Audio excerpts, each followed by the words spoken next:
আসবে তো, শিল্পের জন্যই তো আপনারা ভোট দিয়েছেন, শিল্পকে আনার জন্যই তো এই ভোট হচ্ছে। আগে বলা হতো রাত্রির 12টার পরে বেরোবে না, তারপরে প্রায় একটা মহিলাদেরকে অভয়ারণ্যে রাখার মতন ব্যবস্থা করছিল প্রায় এই সরকার। সেখানে এই বর্তমান সরকার সেখানে থানায় দুর্গা বাহিনী, দুর্গা স্কোয়াড, থানায় মহিলা ডেস্ক, বিভিন্ন ভাবে মহিলা টিম তৈরি করা, স্পেশাল টিম তৈরি করা, বিভিন্ন পরিকল্পনা।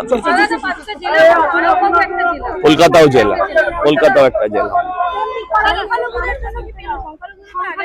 আচ্ছা ভাই, আপনি যদি 50,000 চাকরি পান সেখানে কি বলেছে সংখ্যালঘু বাদ? আপনি যে অন্নপূর্ণা ভান্ডার পান বলেছে সেখানে সংখ্যালঘু বাদ?